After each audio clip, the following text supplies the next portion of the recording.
Here we are in the chapter about the kidneys, and we are going to do a quick test review for you.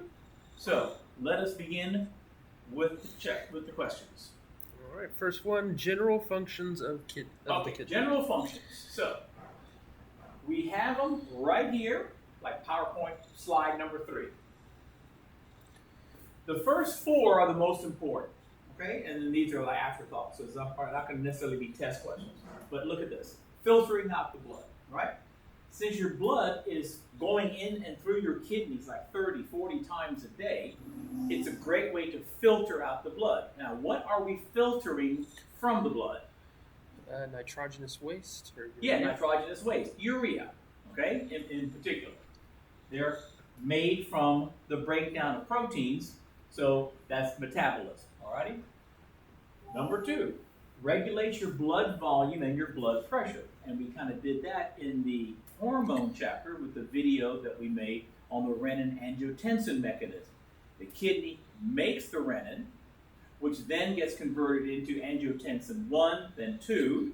And what does angiotensin 2 do? It tenses the angios to bring up your blood pressure, plus it tells your hypothalamus to release ADH, and it tells your adrenal gland to release aldosterone. And together, both of them make you hold salt and hold water. So that's why it's going to change your blood volume as well as your pressure. But we couldn't do that without the renin made by the kidneys. And you know how we know that the kidneys make renin? Renal. Got it? Okay. So, I was just teaching this morning. What's the IN at the end of these words mean? Protein. It's a protein. Very good. Okay. It regulates your electrolytes and acid base. That's the next chapter. That's next week's chapter. How we regulate. What do we pee out? What do we hold on to? What electrolytes are we talking about? Sodium, potassium, calcium, the ions, okay, that we have on the periodic table here, as well as acid and base. In a nutshell, if your blood is too acidic, your kidneys help flush out the acid. If you're too basic, we try to flush out the base. Got it? That's why your urine can be as high as an 8 pH and as low as a 4.5 pH. Got it? Okay. And it produces this hormone called erythropoietin, which means to create red blood cells. It's going to go to your bone marrow and tell you to make more red blood cells. And once again, what a smart, clever way to do this. Your kidneys are constantly in contact with your red blood cells. Who else would know better than, do I have enough of them? Okay? All right. Now, it does help with calcium because it can synthesize a type of vitamin D called calcitriol. And it will also be the one that clears out your hormones. That's why some hormones end up in your urine. And in starvation, it will help synthesize glucose, gluconeogenesis, just like who? Who does this for a living? Gluconeogenesis. No. Okay, I always tell when in doubt, it's the liver. Because the liver has like 25 or 30 different functions that it can do. Cool, good job. All right, what's next? Next up, nephron functions, filtration, reabsorption, secretion. Okay, there is a whole video, by the way, here's your nitrogenous wastes. What do we call that? Nitrogen in the center. Nitrogen, nitrogen, nitrogen. Got it? See how many nitrogens are in here? So, that's why. All right, the functions of our nephron. Just for the lab part of it, this is a nephron. It starts with the glomerulus, the blood vessels that go in, the Bowman's capsule, the proximal convoluted tubule, convoluted, loop of Henle, up, down, distal convoluted tubule, and the collecting duct where the urine gets then collected. Okay? All right. All of that together is the nephron. That's it. That's the nephron. From here to here. Okay?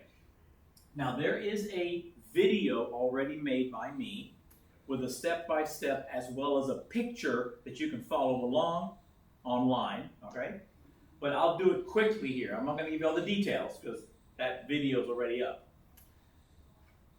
So, the blood comes in through the larger afferent, okay, arteriole, and while it's in here, hydrostatic pressure pushes out the water through the small holes called the fenestrations, okay? And then the blood that's left goes out the efferent arteriole. Got it? A in, E out, right? Okay. This is filtration. That's job number one. Push out the urea. Here's the problem. Urea has a certain size.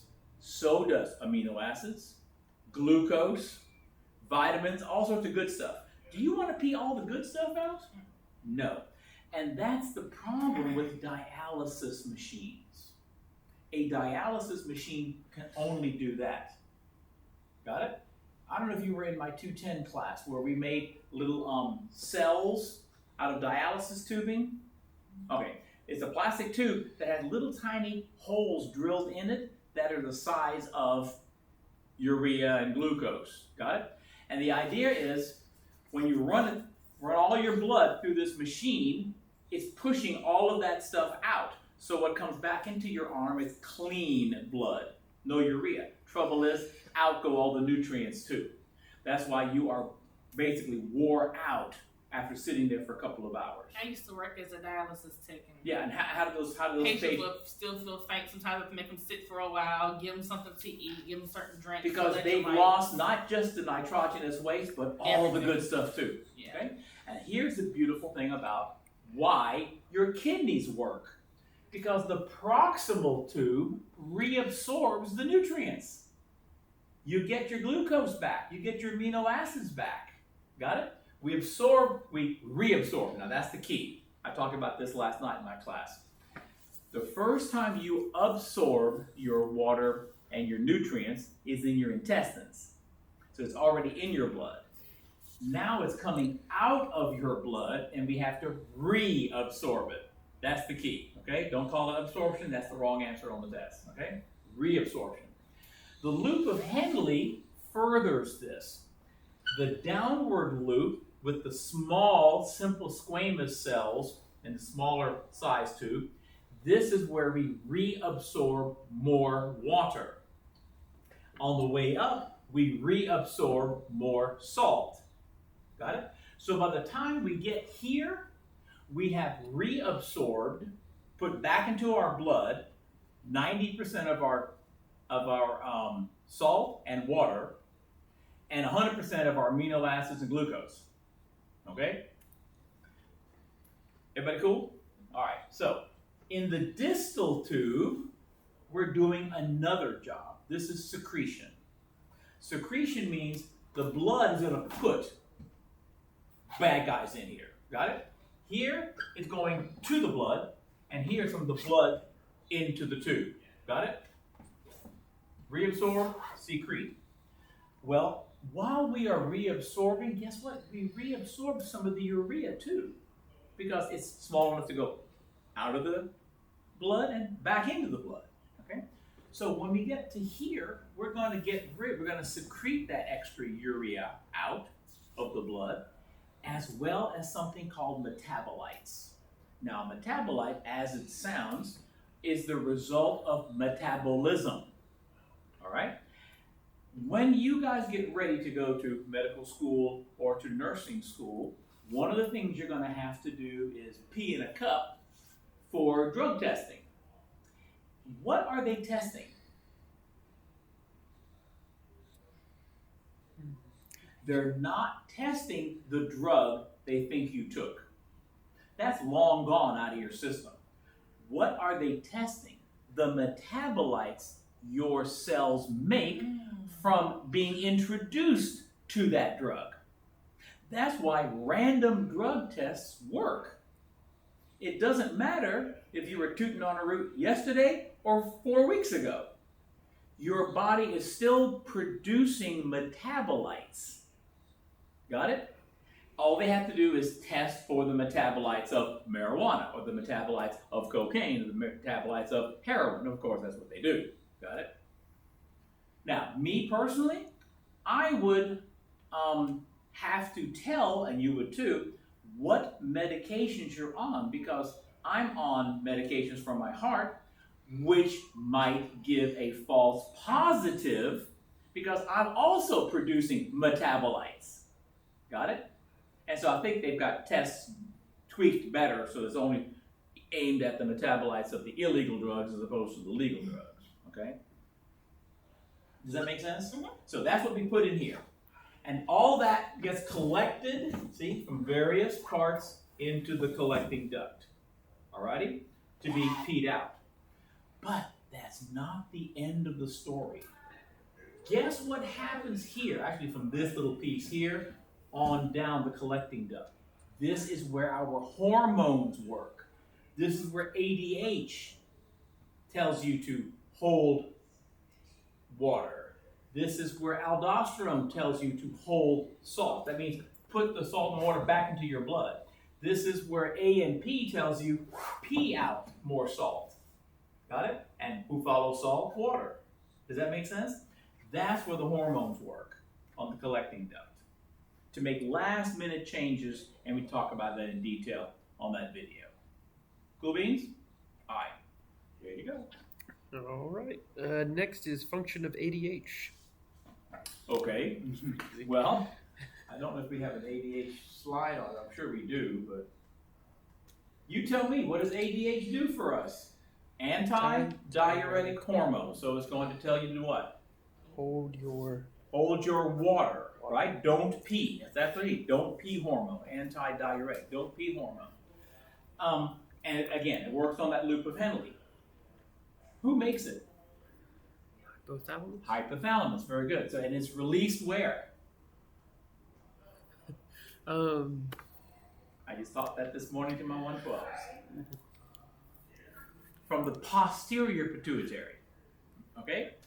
Posterior, remember, is all axons, and it does not make anything. It simply releases the two hormones made by the hypothalamus. ADH and moms-to-be. Moms? Any moms in the class? Oxytocin for contractions, okay? All right. Now, the only thing I need you to understand, really, is that ADH, because of what it does, is very important for us. Why? I mean, don't you think we need to be peeing? So why would nature come up with a, hey, by the way, don't pee? In case you need to keep the water, you're losing Yeah, blood. let's say you're in the middle of the desert, you got nothing to drink. Do you want to pee away all your water or hold as much as you can? Got it? Same thing, being stranded in the middle of the ocean, right? So we have that. Do you want to be peeing on yourself all night long when you're in bed? Again, ADH is kind of one of those things that keeps that, so, okay, let's hold on till tomorrow morning, kind of thing. Got it? And the reason I say that is because when a child has nocturnal enuresis, meaning bedwetting, sometimes the doctor will prescribe an ADH pill to keep them from forming the urine to begin with. Does that make sense? Okay. So, I hope that's... Oh, what happens, we'll talk about this next week too, but what happens if you're drinking alcohol? Inhibits. It turns off the ADH and makes you pee, right? Okay? Oh, and what's the disease you get if you don't have enough ADH? And all you're doing is pee, and you're peeing water. Diabetes insipidus. Diabetes insipidus, yeah. Okay? So it's not the same thing as diabetes mellitus, which is you got so much sugar you have to pee the sugar out and water follows the sugar. That's why you pee a lot. But you're peeing out sugar water. This, you're just peeing out water. Okay? But they're both called diabetes, freely peeing. Got it? What's the other two words? Dia means freely. What's another freely word? Diarrhea. Diarrhea, freely pooping. And the other one is diaphoresis with a PH. Sweating. It's freely sweating. Okay? Go ahead. All right. Function of A and P. Kind of. The function of A and P. Yep. Oh, ANP. Oh, I thought you said the function of A and P, like anatomy and physiology. Yeah. I would hope you know that. Okay. What does A and P stand for? Atrial. Natriuretic peptide. So, who made it? Atrium of The atrium of the heart. What's it make you do? P salt. Pee out salt. Natrium, sodium, and uretic, uresis, pee it out. Okay. Again, it's going to work on the collecting duct. And what's it going to tell you to do? To get I rid kind of of drew it already. I kind of said, it takes the salt that's in your blood and makes you dump it out. Got it? Into your pee so that it will draw water with it. Okay? And that way you lose blood volume. Okay? Why would your heart be involved in that? Why would your heart say, yeah, I need to make you pee more? So you don't hold on to fluid? Yeah, because if you're holding on to fluid, that might give you high blood pressure. And this helps you lower your blood pressure. Think about grandma with her edema in her swollen ankles, her cankles. Got it? What is it that the doctor might give her to relieve her of that? A diuretic to make her pee out more water to relieve that water pressure that gravity is doing by pulling down to her ankles. Make sense? So your body does it automatically. As I told my students this morning, what is it that we're teaching you here? That when your body is working fine, great. But who are you going to see in clinicals? Who are you going to see when you're at work? The people whose bodies can't get back into homeostasis. Got it? So my job is to teach you what is homeostasis and what gets you out of homeostasis. Nursing school and medical school are going to teach you, okay, now what are you going to do for the patient? Okay? All right. All right. Next up, water loss, sensible versus insensible and obligatory. Okay. To tell you the truth, that's actually next week. Okay. I put that in the wrong place. That's next week. However, I can quickly say one word for you. What does sensible mean? Not sensible like, oh, that's a sensible idea.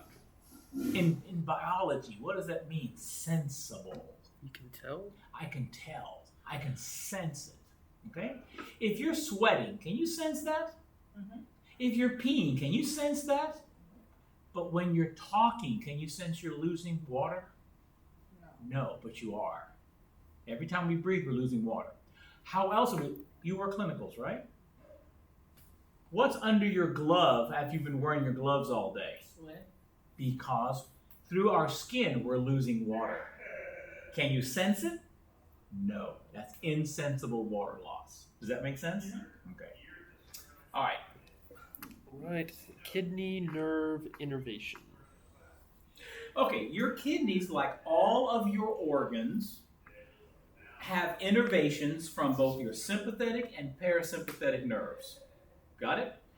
What do you think the parasympathetic nerve is going to tell your kidneys to do? Make more urine? Yeah, just go ahead and pee. Do your normal thing. So, what's your sympathetic nerve going to tell your kidneys to do? Hold more? Hold more. Don't make urine. Got it? Just like it tells your digestive system, hey, I don't want to spend all this time and energy making poop, not like getting rid of it. That you're going to do. But, to make it, we're going to slow down the digestive system as well as the kidney function. And between the two, the one that's the most important is the sympathetic. Because when something happens, the last thing you want to do is pee. Because what happened to your body might be blood loss. So we immediately make sure, let's do everything we can to not lose any more water. And one of those things is telling your kidneys, hey, stop. Not forever, because you're going to be dead, but slow down. Okay? All right.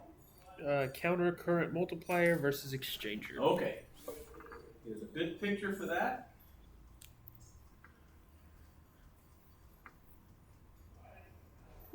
I know it's in here. Come on.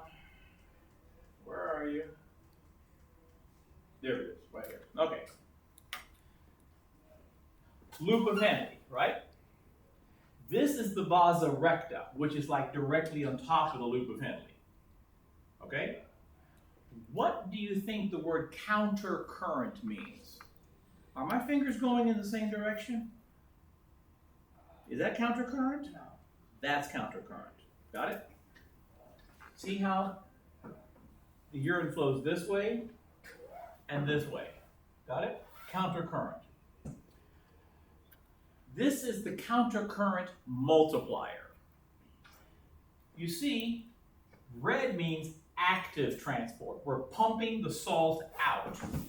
Got it? Of this tube.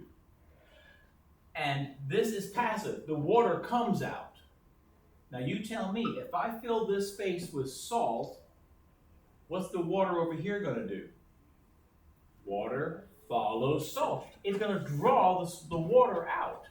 So the more salt we put out, the more water comes out. The more water comes out, the more salt comes out. We're multiplying each other's effect.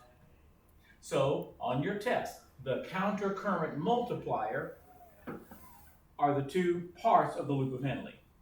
Got it? So the one going down and the one going up. Because they're going opposite to each other and they make each other multiply their effect. Does that make sense? Okay. Now, this loop of Henle is covered up on top with this big blood vessel called the vasa recta. The vasa, the vessel that is straight up and down.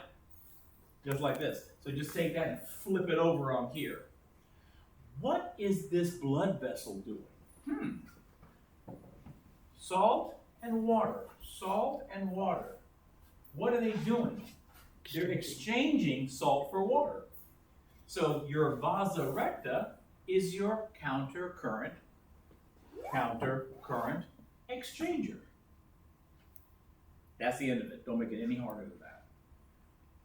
Okay?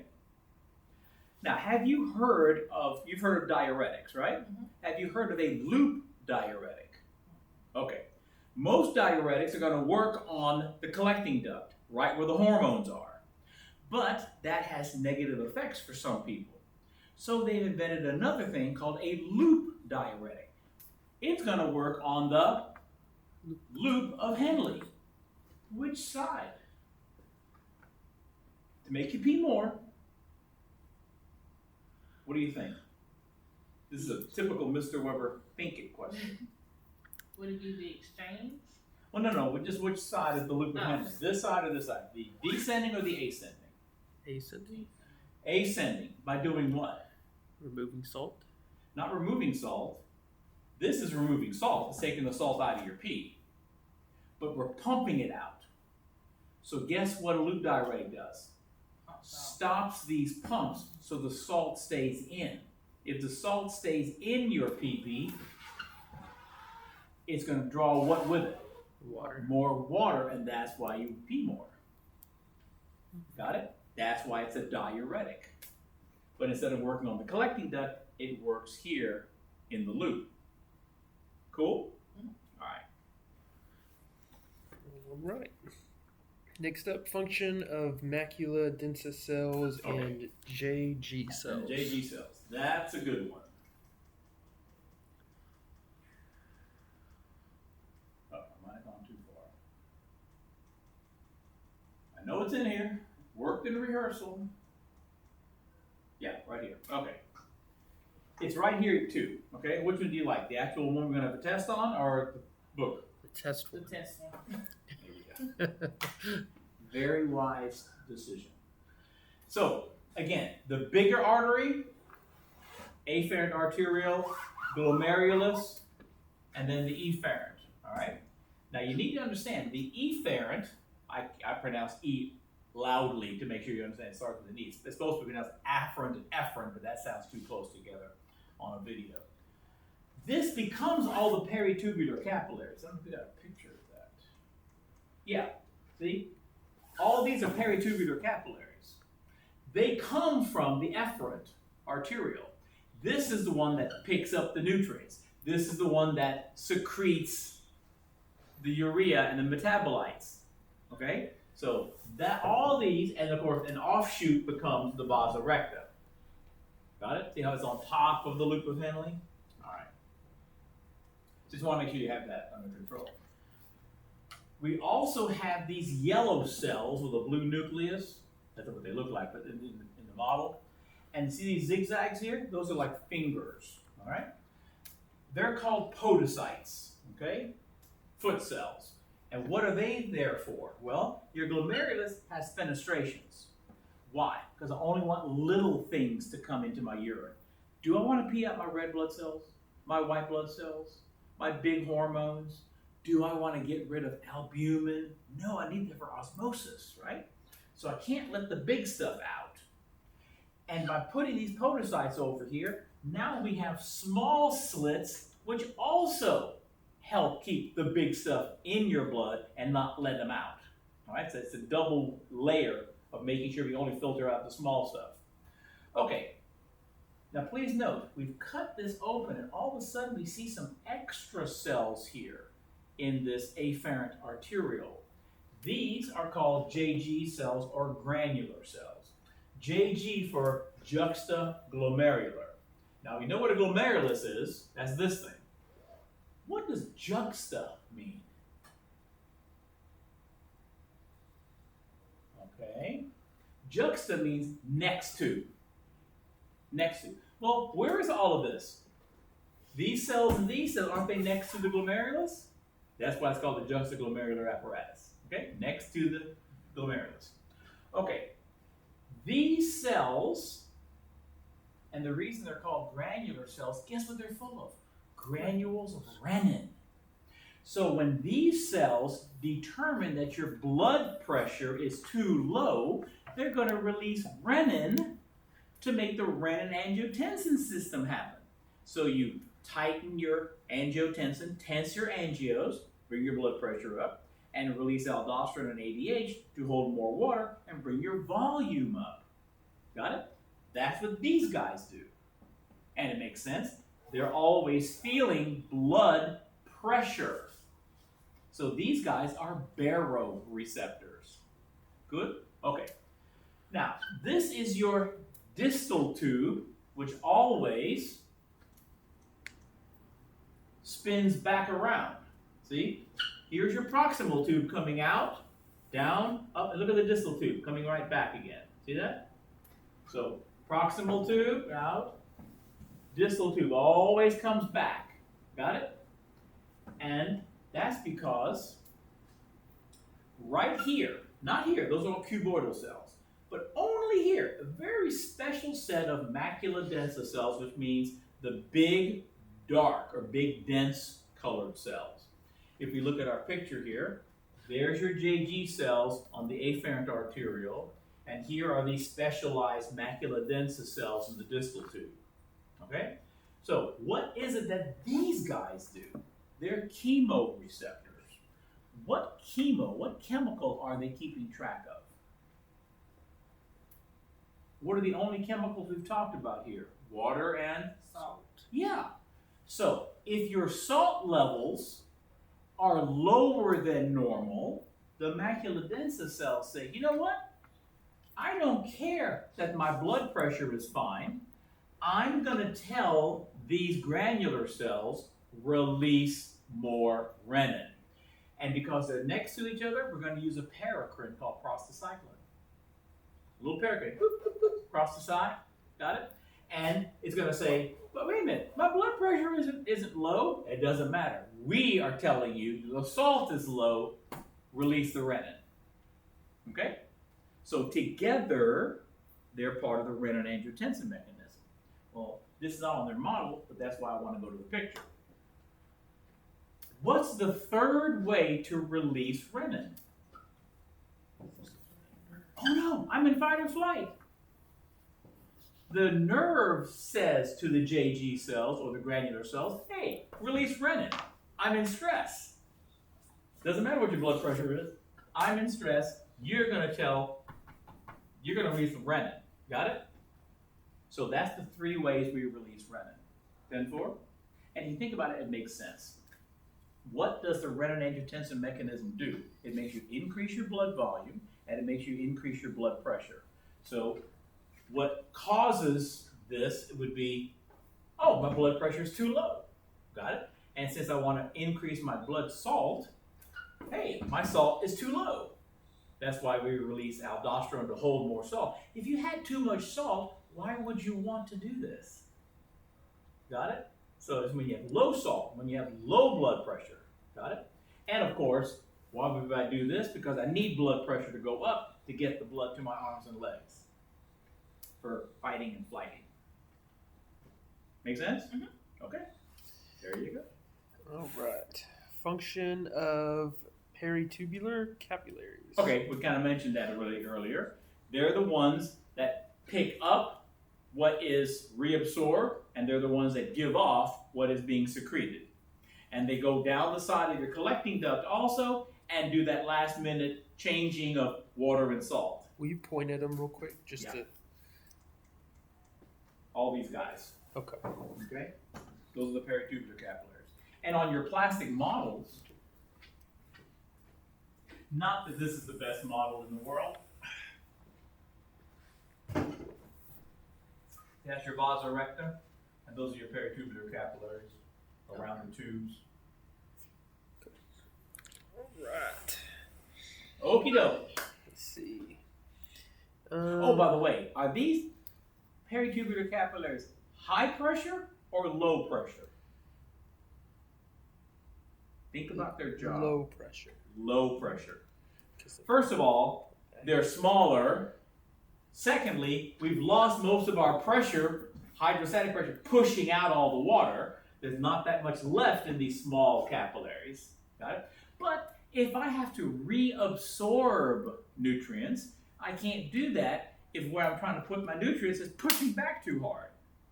It's got to be low pressure. Make sense? Osmotic pressure has to be higher than hydrostatic. That's right. All right. It's clicking, right? Yes. I'm going to mispronounce this. Go ahead. Juxtamedullary Okay. versus cortical nephrons. Oh, perfect. Here we are. You see, let me just keep that in mind. Let me go to an actual picture of your model, okay? Let me go to the whole model. Okay, here's a kidney. You see this light area? It's to the outside. That's the cortex. And this dark area is called the medulla. Alrighty? And when we just take a slice out of that, cortex, medulla. Okay? Alright. Notice this whole nephron here has a short loop of Henle, so it's mostly in our cortex, cortical nephron. Look at this one. It's juxta next to the medulla with a much deeper loop of Henle. Does that make sense? Mm-hmm. That's a juxtamedullary nephron because it is close to where the medulla is. And you can always tell the difference in the medulla and the cortex. Look for the arcuate artery. See, that's your arcuate artery and vein. Does that make sense? So up here is cortex, down there is medulla. Got it? And these blood vessels in the cortex are your cortical radiate arteries. Got it? Cortical radiate. All right. Because they're radiating out into the cortex. Cool beans? Okay. Why do we have this? To hold more water. Who retains more water? Who reabsorbs more water? The juxtamedullary. Why? How do you know? Because it's deeper and longer. Right. You see, the only part of the loop of Henle that reabsorbs water is the thin part. See how thin? See how long that is? Now compare that to this one. Much longer. Got it? Well, it starts here. Got it? So the longer and deeper the loop of Henle is, the more water we reabsorb using that nephron as opposed to that nephron. All right. Now I can't remember the numbers. It's in your PowerPoints. I think 70% of our kidney, or maybe 80% of our kidney, is this. What does that mean? It means as human beings, we need to be around fresh water. Because we need to be able to in and out, because we're only reabsorbing this much. Got it? But what if we're in trouble? I got dropped off in the desert. I'm out to sea in a life raft. We switch over to using these so we can do what? Save more water. Got it? So we got ADH helping us save water, and we have this helping us save water. We switch over. Now, you tell me, what do desert animals have in their kidneys? Just those. 100%. The deep ones. Okay? What about fishes? Since they live in water, they're not going to get dehydrated. Does that make sense? So they don't have to worry about really saving water. Got it? And the big problem is that freshwater and saltwater fish can't go because the amount of salt messes this up. Okay, that's what kills them. Okay, cool beans.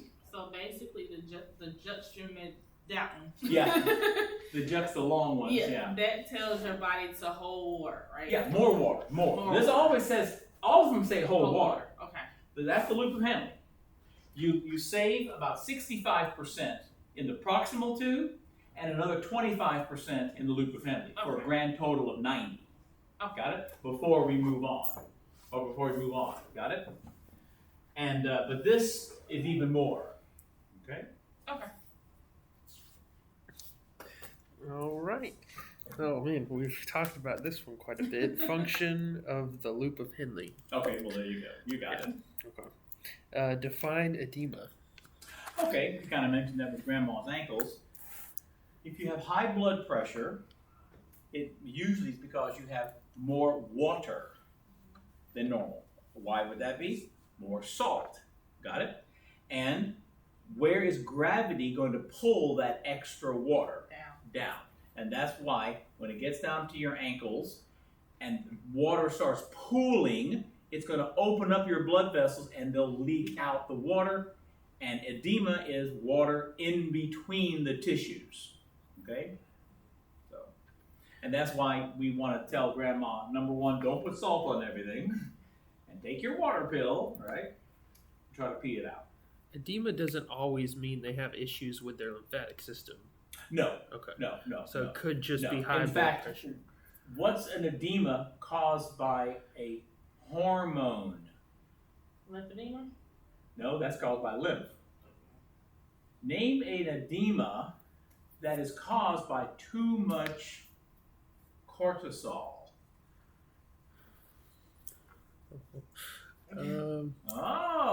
Chapter 17. I don't want to go that far back, Mr. Weber.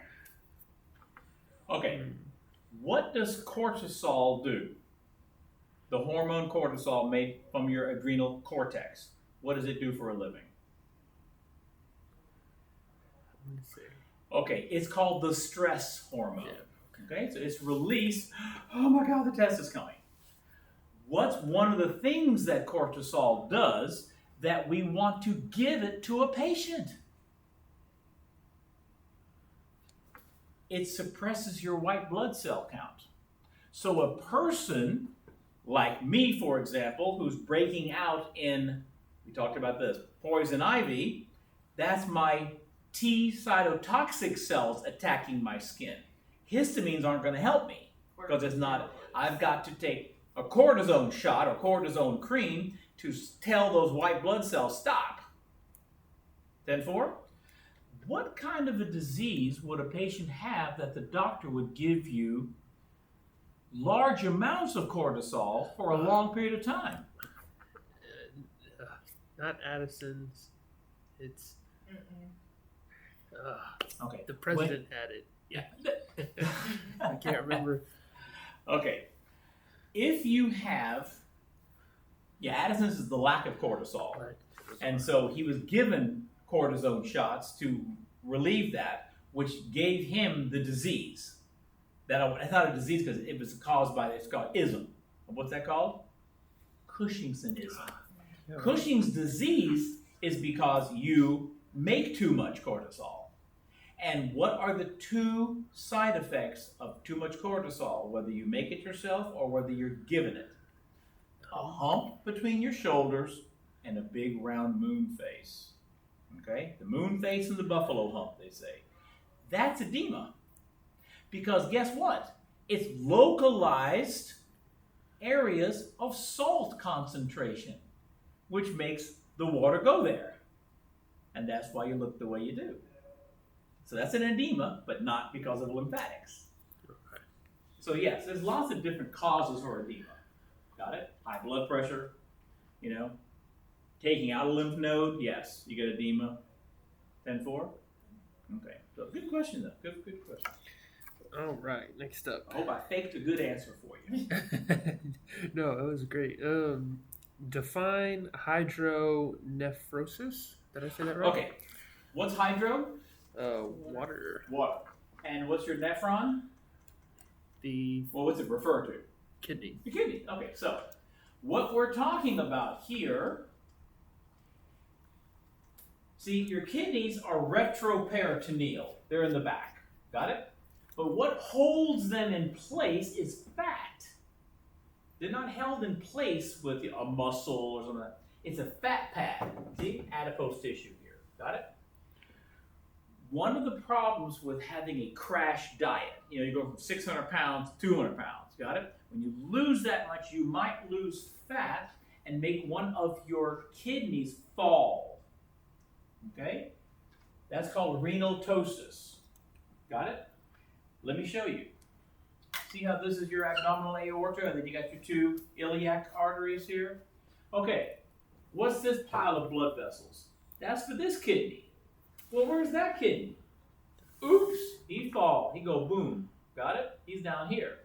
What's the problem with the kidney falling down is that the ureter might get kinked. Got it? The ureter is the tube that goes from the kidney down to the bladder. If that gets kinked, can I make the pee go this way? It backs up. And when it backs up into the kidney, we call that water in the kidney. Got it? And here is the outcome. Oh, thought I had a picture. Oh, that's coming up. But no, I'll put that. I'll do it. That's at the end. Might as well do it. I know where it is, so let's go to it. You know I love my diseases, right? Look at that. Here's your hydronephrosis. If I were to pinch shut this ureter, the pee being made in the cortex is going to keep being made until it fills up with fluid, until it pushes and flattens out the cortex. That's dead tissue. Got it? This is now a non-functional kidney, and that's why some doctor cut it out, put it inside a glass jar, and puts it on his desk to show the potential patients, if I don't get this fixed, that's going to be you. But see how the water has gone back and just made giant holes full of water as it squeezes and destroys the cortex where the living nephrons are. Okay? So, what can cause this? Well, here's one thing. A kidney stone.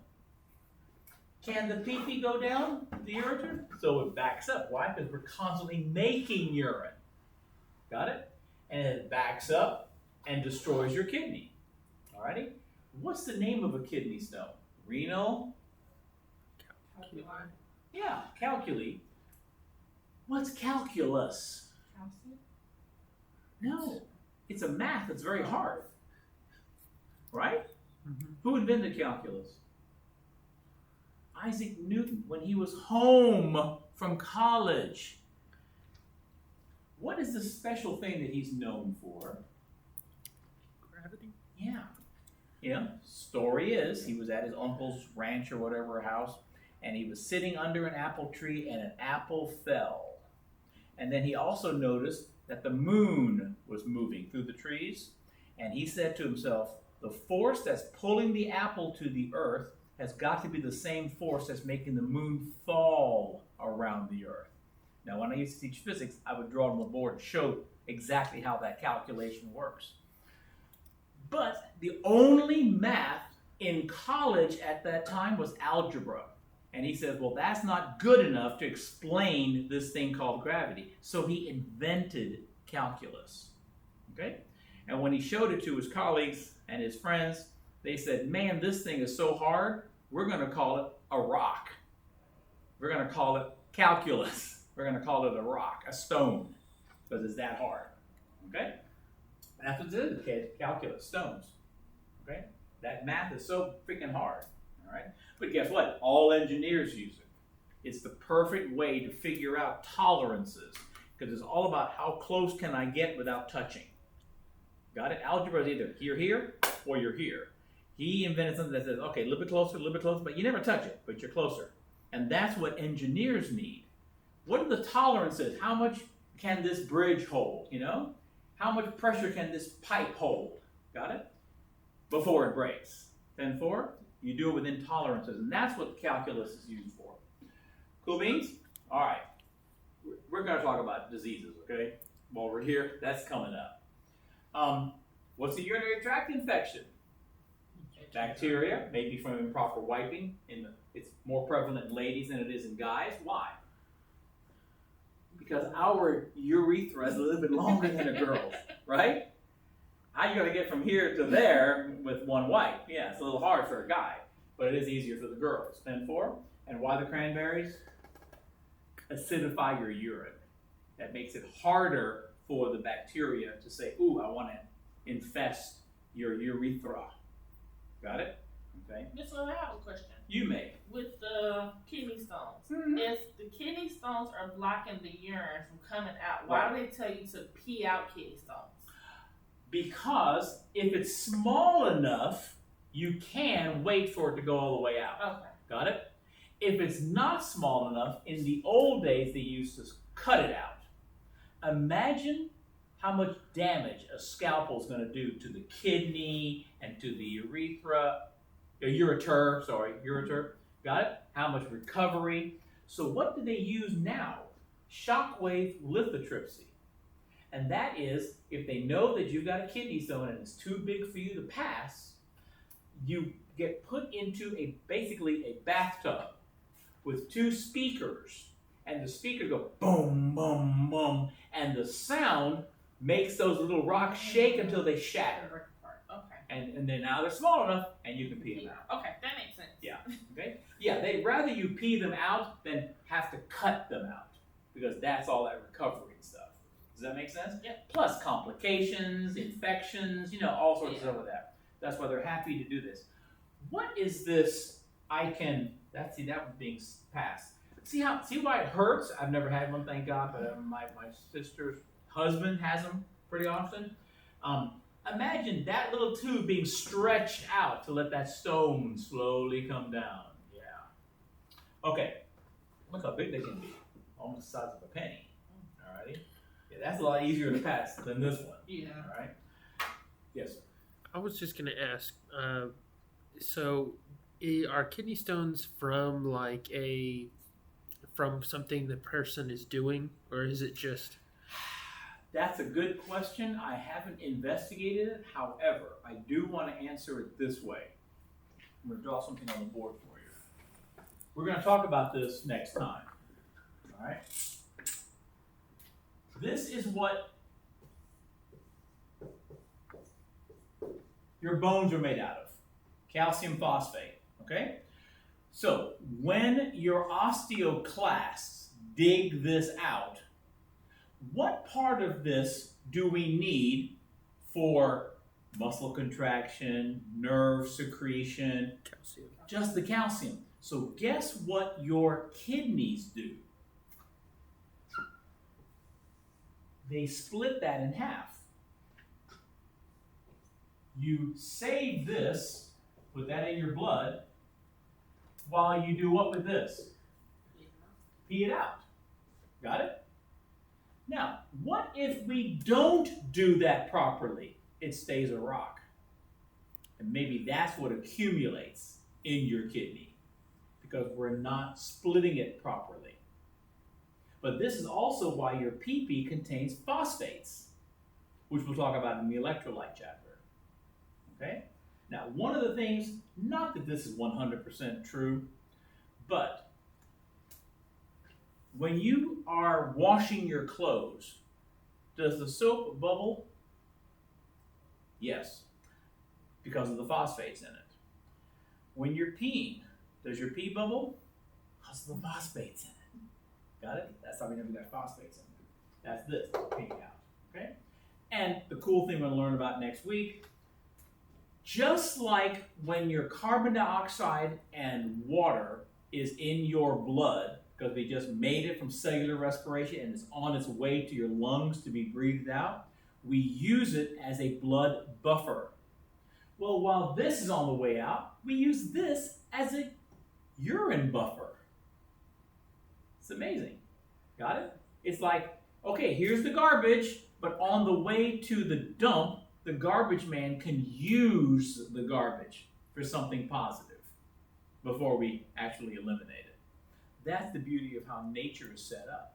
Everything is recycled, reused as much as possible. Now, does nature do something with our urine? We don't need it anymore. Boop, there it is. It's fertilizer. It's fertilizer because it contains nitrogenous waste. What do you think we put on fields to help plants grow faster? Nitrogen. So we're basically fertilizing, the backyard of your peeing out there. Not that I'm saying you should, because I know that my dog and neighbor's dog comes and uses my front yard. You'll see the grass is like this, and then you see big green patches. The dark green patches, yeah, that's where extra nitrogen make the grass extra green. Got it? And if it's very acidic, that's when the green grass is brown, because you killed it. So it's amazing, yeah. We have splotched front yard. Okay? Cool beans? Mm-hmm. All right. So yeah, if you don't separate those two things, it might be a rock. Got it? It'll build up. Okay, what else? Did we finish what we were talking about? Oh, no, yeah. Diseases. Let me show you a picture. I know I had it at the beginning. That's why I'm kind of following what your textbook did. Pyelitis. Itis. What is that? Inflammation of. Look at what happened here. This is an x-ray. That's the bladder. Why is it all white? Full of pus. Why? Because the urinary tract infection is now in the bladder. And why is the ureter white? The infection moved all the way up. And look how it's moving up into the kidney. Got it? It's moving up into those, help me. My brain's not going. What do I call those hollow places that collect calyces? Right? Major calyx and lesser calyx? Okay. They're full.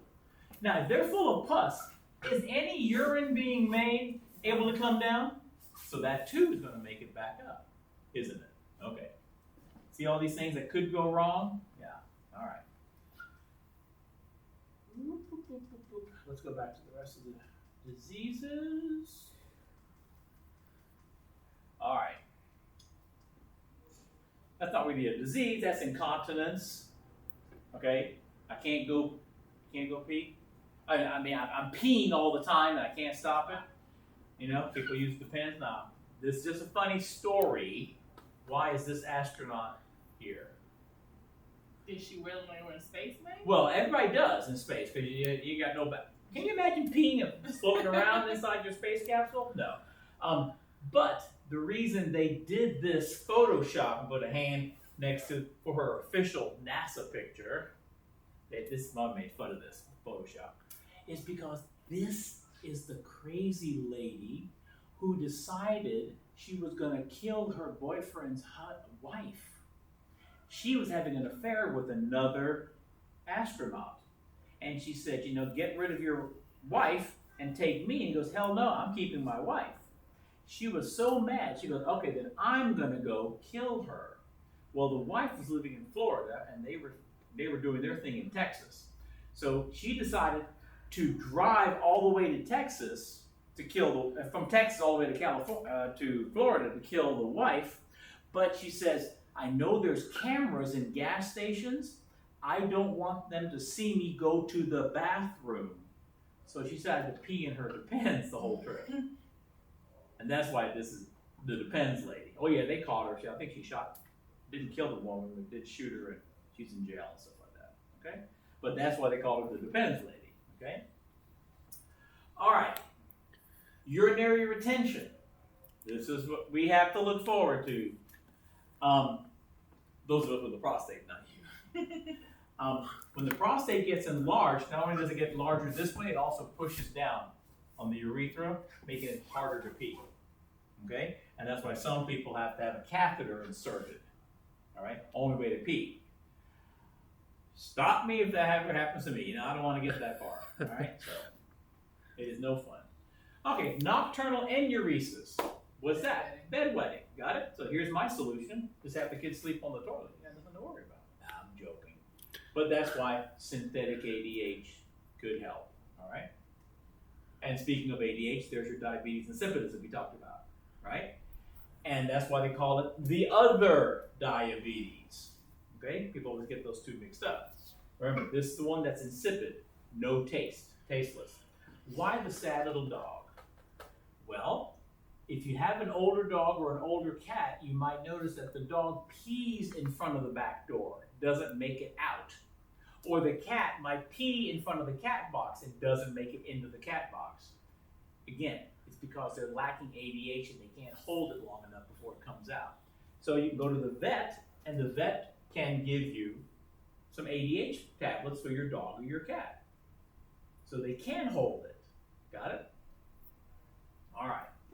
See, that's why a change in urinating habits, such as urinating in the house, is a sign that maybe that's what your cat or dog needs, especially when they start getting 14, 15, getting old and whatnot. Okay? And of course, what do you beget? Excessive drinking, polydipsia, polyuria. Right? Okay. Okay, a renal infarct is same thing like a coronary infarct. What's happening? Tissue is dying. The tissue is dying because of a closing up of the blood vessels. Got it? And so what do we do? Put a stent in there to open it up. That's what I have in my heart. That's what's happening in this guy's kidney. Alrighty. Now, is this going to cause hydronephrosis? No, because if this dies, can I make urine here? No. So that's just not making urine. All right, cystocele. This is a dropped bladder. See, your bladder belongs up here. Uh-oh, where's this bladder? Way down here. And that's because tearing of the pelvic floor. That could be from multiple births. That could be from some kind of accident. Could be from some other kind of situation. And so people, ladies, of course, might have to get a bladder sling, okay, to hold the bladder in place and not let it fall out. Does that make sense? Same thing with the uterus. Hold it in place. It's called a sling. I don't know if you're old enough. Do you remember any commercials where they're saying, please join the lawsuit if you've had a so-and-so Johnson & Johnson bladder sling put in or whatever. Well, I don't know the name of the company, so I apologize. Yeah. And one of my students said, yep, my mom was in that lawsuit. I said, oh man, tell me all about it. I don't know anything about this stuff. She says, I wish I had, I don't know. I think Mr. Triana, he's moved all my stuff around because this is his room now when I'm teaching other things. Have you seen those kind of bags, those mesh bags that hold like lemons and oranges, right? They're kind of a wide weave of plastic. That's exactly what this looked like. So, the bladder is here. That's stapled into the sides of your pelvis. But what's the problem? Every time you walked, it would slide back and forth and scrape off the bottom of your bladder or your uterus like a cheese grater. Ooh. And people go like, why does it hurt so much when I'm... That's why. Okay? So, lawsuit came along. Yeah, get a lawsuit. And, obviously they won the case. And so I said, ooh, I bet you guys got a new house out of that. She goes, nope. Did you at least get a new car out of it? She goes, no. The lawsuit had the hospitals, then the lawsuit paid for the hospitals to take the old one out and put a new and improved, probably not open weave, but a closed weave, a new one in. And then they got a check for what? Pain and suffering. I said, ooh, you got something out of that? She goes, yeah, $25. And that's because the lawyers take 50% or 60% off the top. Yeah. Then you pay the hospital to do the operation, and what's ever left over is what everybody gets. Yeah. You guys need to go into the law business. Keep more money. Okay. Everybody with me? So, falling out. Okay, and then urinalysis. Back in the old days, folks, oh yeah, you had to put that dipstick in there and compare it. Now you just shoot some pee into the machine, and the machine gives you a printout of what's in there, what's not in there. Is it W? Is it L for low? Is it H for high? With big red H and a big red L. So yeah. Then you can make a diagnosis real quickly as to what you see in the pee. Cool beans? Okay. All right. Let's see. Consequences of GFR too low versus too high. Okay, GFR. What's GFR? Glomerular filtration rate. What am I talking about every time I say rate? Every time I say rate. How fast or slow is Fast, exactly. Got it? It's how fast. And what we're saying here is, how well does the kidney filter this? Got it? You see, inulin is a chemical, a polysaccharide with some protein in it, that's why it ends in IN. And it's something that when you take it in, you pee it out completely. You don't absorb it, you don't make any metabolites from it. In and out, okay? And so that is considered a standard by which chemicals can be judged. Got it? The inulin rate. Now please be careful that you realize that's inulin, not insulin. Not very far off. People get that confused all the time. So this is inulin. Take a look. If you have a clearance value, meaning what comes out, is less than 125, that means you must be partially absorbing it. Got it? Because if everything went in that went out, it should be coming out at 125 mils a minute. So if it's coming out only at 100 mils a minute, or 50 mils a minute, that means you're saving some of it, you're keeping it. Does that make sense? What if nothing comes out? That means you've reabsorbed all of it. And this is the glucose tolerance test. Anybody ever take the glucose tolerance test to see if you're diabetic? Okay. A lot of pregnant ladies have to do that. When I was pregnant. Okay. You get that, drink that orange nasty stuff, and then you got to sit in the office for a couple of hours because they want you to pee in a cup. All the way through, yep. And pee again, and pee again. And what they want to see is, if every time you pee there's still glucose in your pee, then you are not absorbing 100% of your glucose. Maybe your insulin isn't working, because you should be able to absorb 100%. Got it? There's still some in your urine. Got it? Which means it's an overflow above and beyond the standard of between 90 and 100 should be in your blood. Got it? And so, if 2 hours later you're still peeing out glucose and 3 hours later you're still peeing, okay, you must be diabetic. Got it? And that's the diabetes test, the glucose tolerance test. Okay, now, what about a clearance value that's bigger than 125? How can you pee out more than you put in? You're making electrolytes, metabolites. Now they're testing the metabolites. Got it? See? You are secreting substances. You are secreting the metabolites that your body is going to make above and beyond the actual chemical itself. Got it? And that's how a doctor can tell how you're doing with this particular drug. Okay? Is it in your pee? Is it not? 10-4? Okay. That's it. And that's me. I'm on this. That's a beta blocker, propranolol. And yeah, it's going to be in my pee because I have to take it every day.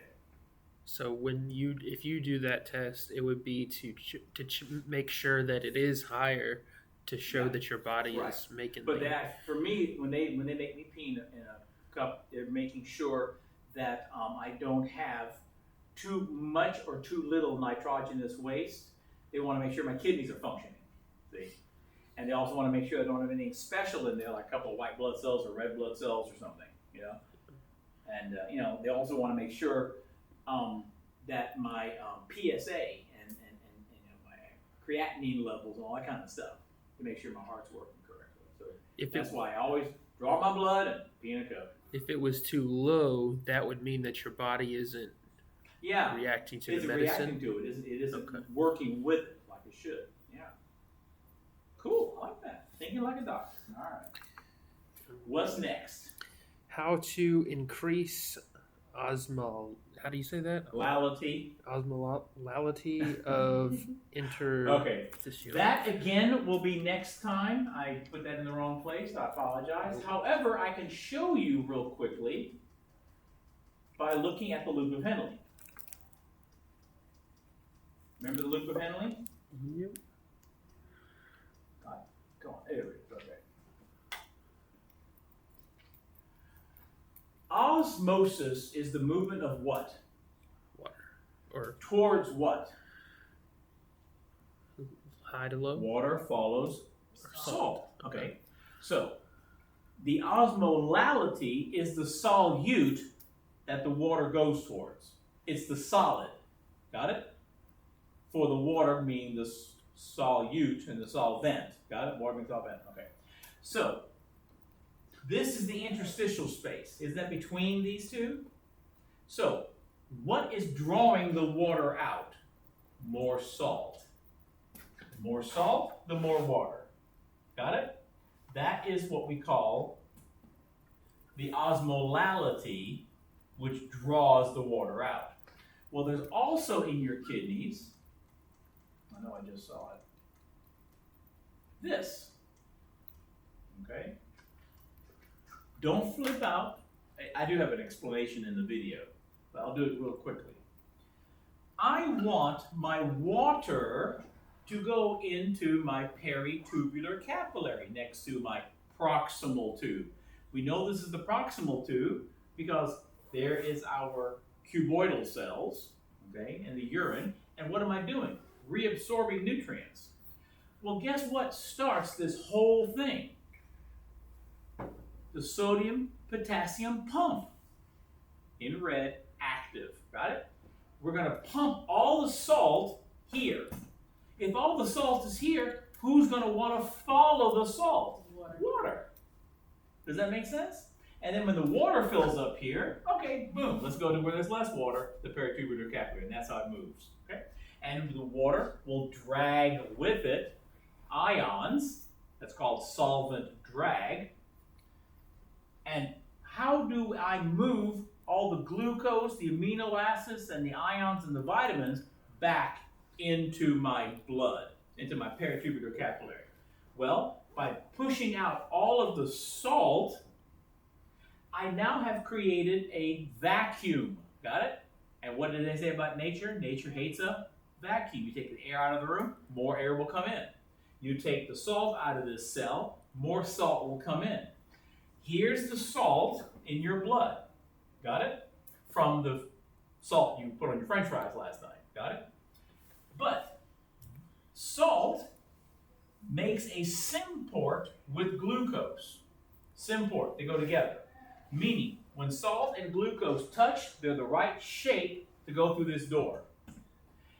Same thing, sodium and amino acids. Sodium and ions like chlorine. Sodium and vitamins, water-soluble vitamins. Got it? It's always a symport where they both go in, but the whole thing gets started because I pumped all the salt out. Now notice, when I'm pumping out the salt, am I not pumping in the potassium? Wouldn't that cell fill up with potassium and stop the pump? Look how smart nature is. There's a door that's always open to leak out the potassium. but I use it again, and use it again. It's called a leak channel. Isn't that cool? So, once all of these things get in here, then they follow the water in here. Okay? And that's how we reabsorb all of these things. Take it out of our filtrate from the lumen of the proximal tube. Alrighty? And this is actually how we reabsorb. So, guess where else I see this exact same thing happening? In my intestines. That's how we originally absorb our food. Have you ever wondered why we love the taste of salt so much? When was the last time you had boiled French fries and nothing else? We like them fried because we like fat, the taste of fat, and we like salt on it. Got it? This morning, I had a class full of students, and I asked them, we were talking about salt, and I said, who's got a Coke? Got a Coke. Who's got? You have juice, okay? Somebody else something else. I said, okay, now how much sodium is in that? 30 milligrams, 10 milligrams, 25 milligrams. I said, yeah. Why do we put salt in Coca-Cola? Yeah. We love the taste of sugar, fat, and salt. So what are we going to load up the food with? Sugar, fat, and salt. Got it? Now, why do we love the taste of sugar? Quick energy. Why do we love the taste of fat? Slow energy. Why do we love the taste of salt? Without salt, I can't absorb any nutrients. That's why farmers put out a salt lick for the cows. Hunters put out a salt lick to draw the deer out of the woods. Are you with me? That's why your puppy dog wants to lick your arm in the summertime, because they love the salty sweat. All animals have to have some salt in their diet in order to absorb the nutrients from the digestive system into their blood, because of these symports. And that's what a symport is, going in the same direction. What would I call this? Antiport, because they go in opposite directions. Now don't flip out. This is the same sodium potassium pump that we saw in the muscle chapter and in the nerve chapter back in 210. Remember? Sodium in, potassium out, but then we have to pump it back where it belongs. Okay? Hey, if the pump works here, why not let the pump work here? Got it? If the pump works here, let it work here. That's the beautiful thing about nature. If it already works, why reinvent the wheel? It already works. Let's do it. Got it? That's why actins and myosins going across your muscles is in all animals that have muscles. Got it? And mitochondria, which takes glucose and oxygen and makes ATP energy, is in all animals that need glucose and oxygen. Why reinvent it? Got it? So once you have the fundamentals under control, it's always the same. Okay? All right. Was there something else? All right. Function of angiotensin 2 is next. Okay. How many functions does angiotensin 2 have? Remember? 4 functions. Number 1, tighten up the venules. 2, tighten up the arterioles. 3, release aldosterone from the adrenal cortex. Number 4, ADH from the hypothalamus. The first 2 brings up your blood pressure. The next 2 brings up your blood volume, because that's the purpose of the renin-angiotensin mechanism. And when you go to medical school and nursing school, folks, you'll see the renin-angiotensin mechanism in the heart chapter. You'll see it in the lung chapter, because remember that's how angio 1 turns into angio 2. You'll see it in the hormone chapter. Got it? You'll see it in the kidney chapter. That's why I push it so hard in 211, because you're going to see it over and over. All right, next up, causes of hypokalemia. Okay, that's next time. We're Time. going to talk about those electrolytes. Hypo and hyper, yeah. That's next time, sorry. No worries. I feel like this is next time too. What is the bicarbonate buffer system? Yeah, that's next time. All right. Consequences of glomerular clearance rate being higher or lower than inulin. I think we already kind of talked about that. Yeah. You're keeping it or you're getting rid of it. Yeah. Symport versus antiport. Ooh, there you go. And next time we're going to have a whole list to choose from. Okay? In fact, what can you tell me about this antiport? Sodium out, potassium in. I know. What's so special? What's this charge? Positive. What's this charge? Positive. Antiports have the same charge. Symports don't. Interesting. Okay? That's the key. And you said we're gonna do that. That's more for next week. Yeah, because Okay. it's electrolytes. Gotcha. Define cytosol. Cytosol. Cystocele, that's the Cystocele. dropped bladder. Yeah, that was- Okay. we already did Cystocele, that. yeah. That's because your bladder was known as a cyst. Gotcha. And the seal comes from the word that's hollow. Yeah, I feel like we did all the rest then, because I think so. Yeah. It just reminds me of last night's Yeah, class. because UTI and the renal Right, ptosis right. and Yeah. I just jumped ahead on that because it's all part of, does it or does it not cause hydronephrosis? That's the important thing. Does it or does it not? we did hypercalcemia and That's next time. hypocalcemia. Next Because time. those are electrolytes. Okay. Yeah. That's it. Bye.